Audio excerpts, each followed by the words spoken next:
قرآن مجید فرقان حمید نے میاں بیوی کا جو رشتہ بیان کیا ہے نا، اس رشتے کو آپ سمجھیں جو قرآن پاک نے میاں بیوی کا رشتہ بیان کیا۔ کہن لباس لکم وانتم لباس لہن، فرمایا بیویاں تمہارا لباس ہیں اور تم ان کا لباس ہو۔ وہ تمہارا لباس ہے اور تم، اللہ اکبر، کیسا خوبصورت لفظ قرآن پاک نے، ہن لباس لکم وانتم لباس لہن، فرمایا وہ تمہارا لباس ہے اور تم، سمجھ آ رہی ہے نا جی بات کی، وہ تمہارا لباس ہے اور تم ان کا لباس ہو۔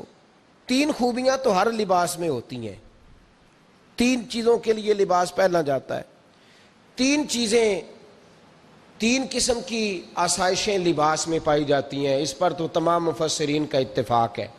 سب سے پہلی چیز، لباس جو ہوتا ہے وہ بندے کو گرمی اور سردی سے بچاتا ہے۔ سخت سردی میں لباس لے لیں تو بندہ سردی سے بچ جاتا ہے۔ اس کا مطلب یہ ہوا کہ میاں بیوی ایک دوسرے کا لباس ہیں۔ اگر بیوی کی طرف کوئی تکلیف آتی ہے تو میاں اس کو بچاتا ہے، اور اگر میاں کی طرف کوئی تکلیف آتی ہے تو عورت اس کو بچاتی ہے۔ میاں بیوی ایک دوسرے کا لباس ہے۔ لباس کیا کرتا ہے؟ لباس آدمی کے عیب چھپاتا ہے، اس کے وجود پر کتنے دھبے ہیں، کتنے نشان ہیں، وہ سارے چھپا لیتا ہے لباس۔ میاں بیوی ایک دوسرے کے عیب چھپانے والے ہوتے ہیں، عیب بتانے والے، رونا رونے والے نہیں ہوتے کہ بی بی جب بھی میکے گئی اس نے جا کے رونا شروع کر دیا، اتنی میں تانگو دوسرا ہے ہی کوئی نہیں۔ اور خامد صاحب جب بھی ملے انہوں نے ایک ہی راگ الاپنا شروع کر دیا کہ میری کیا بات تھی، مجھے مل کیا گیا ہے، میں کیا تھا، میرے ساتھ ہوا کیا ہے۔ تو لباس ہیں، ایک دوسرے کا عیب چھپائیں گے، بولیے ایک دوسرے کا عیب چھپائیں گے، ایک دوسرے کی غلطیوں کی پردہ پوشی کریں گے۔ اور تیسرا لباس کا کیا مقصد ہوتا ہے؟ لباس شخصیت کا آئینہ دار ہوتا ہے۔ لباس آدمی کی اچھی اور خوبصورت طبیعت کا حصہ ہوتا ہے۔ جو لباس ہوتا ہے وہ انسان کو زینت بخشتا ہے، خوبصورت کر دیتا ہے۔ داڑھی والا آدمی ننگے سر پھرے تو خوبصورت نہیں لگتا، ٹوپی پہن لے تو بڑا پیارا لگتا ہے، ٹوپی پہنے تو بڑا، اور اگر امامہ باندھ لے تو نور نالا نور ہونا شروع ہو جاتا ہے۔ اللہ کرے آپ خوش ہو جائیں، آمین تو کہہ دیں، اور اللہ کرے فجر کی نماز آپ امامہ باندھ کے پڑھ لیں، آمین تو کہیں۔ چلو کونی جنہ دی داڑھی نہیں انہوں نے رکھنی چاہیے دیئے، جنہ دی نہیں ہونا نو موضوع نہیں تھا، پر ہماری بھی مجبوری ہے، داڑھی آئی جاتی ہے ہر موضوع میں شامل ہو جاتی، رکھنی چاہیے۔ سب یاد رکھیں، لباس آدمی کو زینت دیتا ہے۔ قرآن مجید کے لفظوں پہ غور کرو، اگر تو شادی کے بعد بیوی کے آنے کی وجہ سے خامد کو سکون نہیں ملا تو اس کا مطلب ہے اس نے گھر کو زینت نہیں دی، اور اگر شادی کے بعد اس بچی کو تحفظ نہیں ملا، اس کو اپنے گھر کے اندر سکون نہیں ملا، تو اس کا مطلب ہے خاوند نے اسے زینت، اس لباس نے زینت نہیں دی۔ میاں بیوی ایک دوسرے کا لباس ہے۔ اس مقدس رشتے کو اسلام نے باندھا، اور لباس کہہ کے باندھا۔ میرے رسول کریم علیہ السلام نے پہلے تو خارجی لوگوں کو منع کیا ہے۔ میری ذاتی رائے یہ ہے کہ میاں بیوی کی ذاتی لڑائی کوئی بھی نہیں ہوتی، ذاتی لڑائی، میری باتوں کی سمجھ تو آ رہی ہے نا آپ دوستوں؟ کوئی نہیں آ رہی؟ اللہ جزا دے آپ۔ میاں بیوی کی ذاتی لڑائی کوئی نہیں ہوتی۔ ہوتا پتہ کیا ہے؟ لڑکے سے پوچھیں کہ بتائیں جناب کیا حال ہے، تو کہتے ہیں بیوی میری صحیح ہے، اس کے گھر والے نہیں صحیح۔ سنا ہے آپ نے بھی کبھی یہ لفظ؟ تو اسی طریقے سے اگر لڑکی سے پوچھیں کہ تیرا کیا حال ہے، تو کہتی ہے خاوند تو میرا دھیان رکھتا ہے، اس کی اماں نہیں خیال رکھنے دیتی۔ تو لڑائی جو ہوتی ہے وہ تیسرے آدمی کی وجہ سے ہوتی ہے۔ تیری اماں آئی تھی تو اس طرح کہہ گئی، تو تیرا بھائی آ گیا تھا تو وہ یہ کہہ گیا، تیسرے فرد کی وجہ سے۔ میرے نبی کریم علیہ السلام نے تیسرے بندے کو سمجھایا ہے، تیسرے فرد کو حضور نے سمجھایا ہے۔ نبی پاک علیہ السلام نے فرمایا خبردار، ماں، بھائی، بیٹا، باپ سارے لحاظ کریں، بسنے دیں میاں بیوی کو۔ اگر شادی کر دیا تو ان کو سکون سے رہنے دو۔ تم دو جملے کہہ کے چلے گئے، کوئی عیب نکال کے جو چھپا ہوا تھا خاوند کی نظر میں وہ نکال کے بتا دیا کہ تیری بیوی یہ کام بھی کرتی ہے، اب تم تو ہٹ گئے وہ بات کہہ کے، اب انہوں نے اکٹھے رہنا ہے، ان کی زندگی مصیبت کا شکار ہو گئی۔ آزمائش میں آ گئے وہ دونوں، ساری زندگی کڑتے رہے، ایک عیب نکال کے لڑکی کے گھر والے لڑکے کا اسے بتا کے چلے گئے تیرے خامد میں یہ عیب پایا جاتا ہے، وہ ساری زندگی کڑتے رہیں گے، تکلیف میں رہیں گے، انہوں نے تو کٹھے رہنا ہے۔ بتانے والا چلا گیا، میرے رسول کریم صلی اللہ علیہ وسلم فرماتے ہیں لعنتی ہے وہ شخص، لعنتی ہے وہ شخص۔ یا رسول اللہ کون سا؟ فرمایا جو بیوی کو مرد کے خلاف اکساتا ہے اور مرد کو بیوی کے خلاف اکساتا ہے، وہ لعنتی ہے، ملعون ہے، رحمت الہی سے دور ہے وہ شخص۔ انہیں قریب کرنے کی کوشش کر، تو ان کے اندر محبت پیدا کرنے کی کوشش کر۔ میرے نبی کریم علیہ الصلاۃ والسلام نے جب حضرت سیدہ فاطمہ الزہرا رضی اللہ تعالی عنہا اور جناب سیدنا علی المرتضیٰ رضی اللہ تعالی عنہ کی شادی کی تو نبی پاک نے دونوں کے سر جوڑے اور دونوں کے درمیان محبت کی دعا فرمائی، دونوں کے درمیان محبت کی دعا فرمائی۔ اور نبی پاک صلی اللہ علیہ وسلم حضرت فاطمہ کے سامنے جناب علی کے فضائل بیان فرماتے، اور جناب علی آتے تو نبی پاک فرماتے فاطمہ تو میرے وجود کا حصہ ہے، وہ تو میرے جگر کا ٹکڑا ہے۔ تو ان دونوں کے درمیان الفت پیدا، یہ سب سے پہلے تو خارجی لوگ اس بات کا خیال کریں، سب سے پہلے تو خارجی لوگ خیال کریں، توجہ دیں کہ ان کو بکھرنے سے بچائیں۔ اب میاں بیوی بھی سمجھ لیں کہ ہماری ذمہ داریاں کیا ہیں۔ مسند امام احمد بن حنبل میں حضرت ابو درداء رضی اللہ تعالیٰ عنہ سے حدیث مروی ہے، نبی کریم صلی اللہ علیہ وسلم کی بارگاہ میں ایک خاتون نے آ کے عرض کیا یا رسول اللہ صلی اللہ علیہ وسلم مجھے بتلائیے خاوند کا حق کیا ہے۔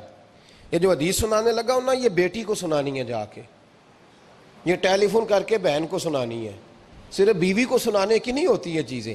یہ حدیث بیٹی کو سمجھائیں، بہن کو سمجھائیں، ان لوگوں کو سمجھائیں تاکہ، اور یہ یاد رکھیں خاوند کے حقوق اگر بچی کے گھر والے اسے سکھائیں نا تو اس کی سمجھ میں جلدی آ جائیں گے، اور بیوی کے حقوق اگر خاوند کے گھر والے اس کو سمجھائیں تو اس کی سمجھ میں بات جلدی آئے گی، وہ خیر خواہ سمجھتے ہیں اپنے رشتہ داروں۔ یہ والی حدیثیں ان لوگوں کو سنانی چاہیے جن لوگوں کا بچہ ہے یا بچی ہے، متعلقہ آدمی حقوق بیان کرے۔ جب متبادل چیز کسی کے سامنے آتی ہے تو وہ کئی دفعہ سمجھتے ہیں کہ خلوص اس میں پورا نہیں پایا جاتا۔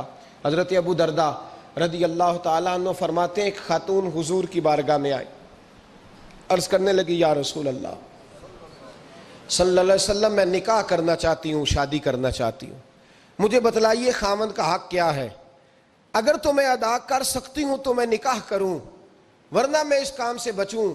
میرے نبی کریم علیہ الصلاۃ والسلام نے فرمایا بی بی اگر خاوند کے ناک سے رینٹ نکلے، ریشہ نکلے، پیپ بہے اس کی ناک سے، اور بی بی اپنی زبان سے وہ صاف کر دے تو پھر بھی اس کا حق ادا نہیں ہوتا۔ حضرت ابو درداء کہتے ہیں آنکھ کھول کے اس عورت نے دیکھا تو میرے نبی پاک نے اگلے جملے ارشاد فرمائے، حضور نے فرمایا تو ان باتوں میں حیرت کر رہی ہے، میں اگر خدا کے علاوہ کسی کو سجدے کا حکم دیتا تو میں عورت کو کہتا اپنے خاوند کو سجدہ کرے، میں اس کو کہتا یہ کام کرے۔ میرے رسول کریم علیہ الصلاۃ والسلام نے حقوق کا تعین فرمایا، حقوق کا تعین فرمایا، اور نبی کریم صلی اللہ علیہ وسلم نے فرمایا جو عورت اس حال میں مر گئی، اس حال میں دنیا سے گئی کہ اس کا خاوند اس سے راضی تھا، اس کا شوہر اس سے راضی تھا، اس کا گھر والا اس سے مطمئن تھا، تو میرے نبی پاک فرماتے ہیں جب دنیا سے جائے گی تو رب کریم جنت کا دروازہ کھول کے فوراً ہی جنت میں داخل فرما دے گا، اس کو بغیر روک ٹوک جنت دے دی جائے گی۔ شرط یہ ہے کہ وہ جب دنیا سے جائے تو اس حال میں جائے کہ اس کا خاوند اس سے شکوے نہ کرتی پھرے، شکایتیں نہ کرتی پھرے، شکایتیں نہ کرے۔ ہمارے زمانے میں شکایتیں ہوتی ہیں اور خواتین، عورتیں اس بات کو سمجھتی نہیں کہ اللہ نے جو میرے نصیب میں رکھا تھا اور جو خاوند رب نے میرے لیے پسند کیا تھا وہ اللہ نے مجھے عطا فرما دیا ہے۔ وہ شکوے کرتی ہیں، شکایات کرتی ہیں، اور دوسری عورتوں کو سامنے رکھ کے وہ فلاں کے حصے میں یہ چیز آئی، فلاں کے حصے میں یہ چیز آئی، فلاں کا خاوند یوں کرتا ہے، شکوہ کرتی ہیں۔ میرے رسول پاک علیہ السلام نے فرمایا عورتیں کثرت سے جہنم میں جائیں گی، کثرت سے۔ تو ایک صحابی رو پڑے، ایک حدیث میں لفظ یہ ہے رو پڑے، عرض کرنے لگے یا رسول اللہ وہ ہماری مائیں بھی ہیں، بیٹیاں بھی ہیں، بہنیں بھی، حضور جہنم میں جائیں گی؟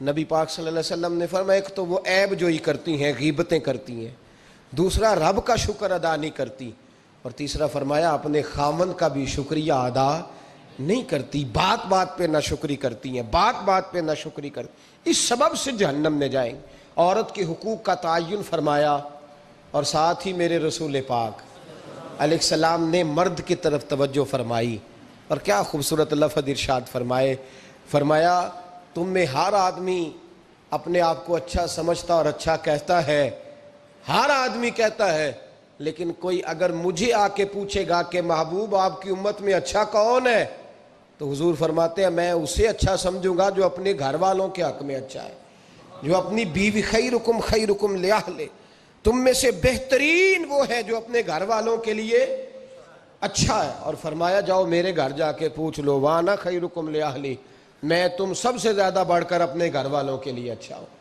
تم میں بہترین وہ ہے جو اپنے گھر والوں کے لیے، بال بچوں کے لیے، بیوی کے لیے اچھا ہے۔ رسول کریم علیہ السلام نے خامن کو حکم دیا اور ارشاد فرمایا کہ عورت ٹیڑھی لکڑی ہے، بیچاری کو اللہ نے عقل پوری نہیں دی۔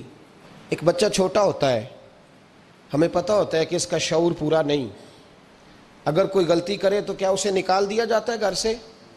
بولے، چھوٹا بچہ ہے، وہ کئی دفعہ بڑا نقصان کر دیتا ہے، آپ کیا کہتے ہیں؟ اسے مارتے ہیں، کلاڑی لے آتے ہیں اس کے لیے؟ اس طرح کرنا چاہیے، اس کے ابے کو بلا لینا چاہیے، بے عزتی کرنی چاہیے پنچایت میں بٹھا کے کہ یہ غلطی کی ہے تیرے بچے نے۔ بھائی دادا یہ کام کرتا ہے؟ بولے نا، کیوں نہیں کرتا؟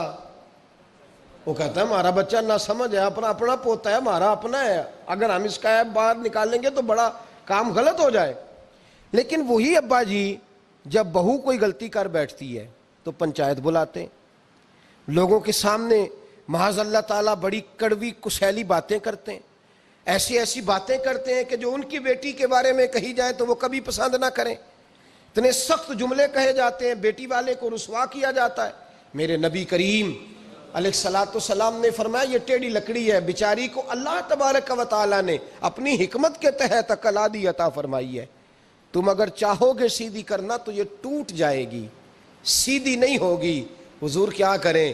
فرمایا اس کے ساتھ گزارا کرو، اللہ تمہیں اجر عطا فرمائے گا، اس کے ساتھ وقت گزارو، اللہ تمہیں اس کا، یہ ذہن بنانا چاہیے خاوند کو کہ یہ، اور خاوند کی ذمہ داری ہے۔ اعلیٰ حضرت رحمۃ اللہ علیہ نے فتاوی رضویہ کی 24ویں جلد میں بالتفصیل لکھا ہے، آپ فرماتے ہیں خاوند کی ذمہ داری ہے عورت کو کپڑا فراہم کرنا، روٹی فراہم کرنا، رہنے کے لیے گھر دینا، نان نفقے کا خیال کرنا، اور آپ فرماتے ہیں اگر وہ مطالبہ کرے تو ہفتے میں ایک دن اس کے ماں باپ سے ملانے بھی لے جا سکتا ہے، ہفتے میں، جی کوئی نہیں بول دے تسی، ہفتے نہیں، یہ نہیں صحیح لفظ، ہر ہفتے اے سوکھ ہے، کدوں ملان کھڑنا ہے؟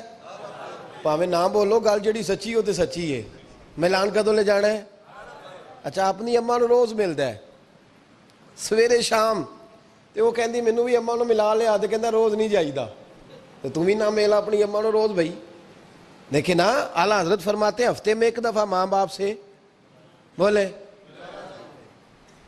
بیٹی کا پیار ماں باپ سے زیادہ ہوتا ہے کہ بیٹے کا؟ لو تو سارے نو پتا ہے، یعنی تسی گھٹ کر دے ہو نا، تاں بیٹی دا نام لیا جے، صحیح بات کر رہا ہوں؟ تو جس کا پیار زیادہ ہے اس کو روک دیا، کہتے نہیں روز نہیں جائیدا، سال بعد جائیں، بلکہ ان تے اللہ خیر کرے، اللہ پاک فضل کرے، داماد صاحب کی عزت ہی نہیں نہ ہوتی، اس کو آنکھوں پہ بھی اٹھائے تو کہتے ہیں تیرے گھر دے میری عزت نہیں کر دے، پتہ نہیں ان تو عزت بھائیا کیڑی شاید نہ رکھیا ہے، وہ کیڑی ہے جڑی تینوں چاہیے ہے، اللہ ہی بہتر جانتا ہے، عزت نہیں کرتے تو لہذا میرا پروٹوکول نہیں، پھول لے کے کھڑے نہیں ہوتے گلی میں، وہ باہر نہیں نکلتے، وہ اشتہار نہیں چھاپتے کہ داماد صاحب آ رہے ہیں، اور ویسے بھی میں کہاں جاؤں، مطلب یہ کہ چپس بھی نہیں ہے، انہوں نے سنگ مرمر بھی نہیں لگوایا ہوا، تو میں کیسے جاؤں، میری شان کے خلاف۔